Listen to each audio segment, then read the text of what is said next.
Brought to you by ExpressCare Health and Skin Center. Get in, get out, get better. Welcome back to Healthy Living. We are talking lactose intolerance. And joining me in studio is ExpressCare's Dr. Jitka Lom. So let's get to your questions. All right, thank you, Doc. Sure. Now, one viewer asks, can lactose intolerance, is it hereditary?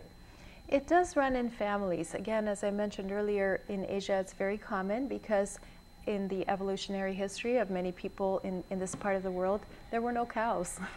So people never had to digest lactose.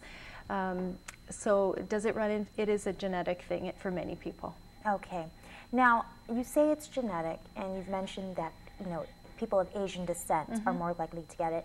Now, are there other people who, are more likely affected by lactose intolerance? It is a worldwide phenomenon. There are people all over the world that can become lactose intolerant. If there are any other factors, I'm not aware of any others. Okay, all right. Now, can you suddenly become lactose intolerant as an adult?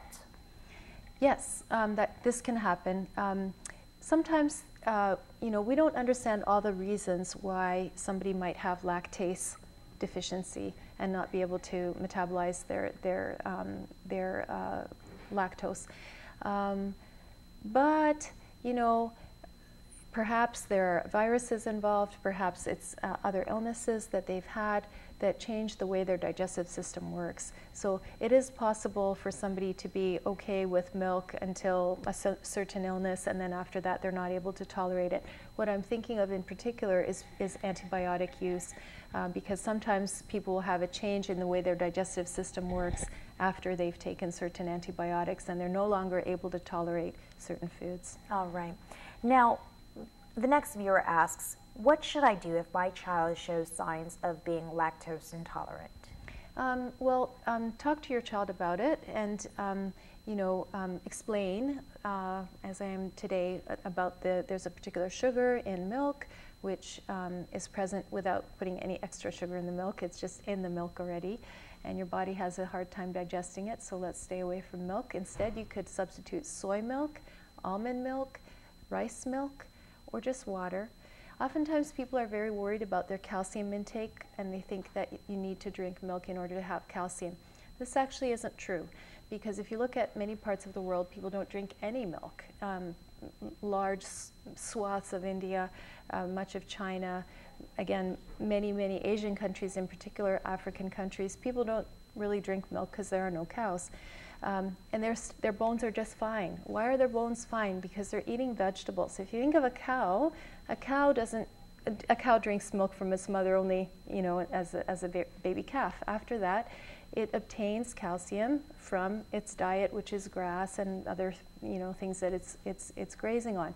So we actually don't have to drink milk to get calcium. We can get calcium from vegetables, especially, again, the leafy green ones. We can get it from salmon, especially if you crush up the bones of the salmon in a can, if you're eating canned salmon, put it in there. And you can get it from many other foods that are in a basic healthy diet. Where you would lose calcium is if you're eating processed foods and drinking soda. You're going to be deficient that way. But if you're eating a very healthy, nice, balanced diet, you will obtain enough calcium. All right, great. Now, another viewer asks, if I take lactate pills before I eat or consume dairy, will I be all right? You probably will. This is the very nice thing. You can ingest lactase, which is the enzyme, in pill form, or sometimes it's granules or capsules. You can get this at usually at a vitamin store or at a pharmacy. And these are tablets that will allow you to eat dairy products because you're ingesting the lactase, the enzyme. So just as you're ready to eat your ice cream, you pop your lactase tablet and you'll be just fine. Okay. Now, with summer fast approaching, it's hot outside and, more ice cream will be consumed. Yep. So our next viewer asks, is it possible to not drink milk but eat ice cream? I suppose it is possible. It depends what's in the ice cream, right? Because there are sorbets and there are soy-based ice creams. There's all kinds of ice creams. So you would have to see. Everybody's different, and everybody's different in the level that they can tolerate. So some people can have a little bit of ice cream once a week, and they don't have to take any lactase pills, and they're completely fine. But they can't drink 2 glasses of milk. So everybody has a different level or threshold of lactose that they're able to digest. All right. Thank you so much, Doc, for your expertise. Welcome. Thank you. Thank you. Well, when we return, we'll be wrapping up the show when Healthy Living returns.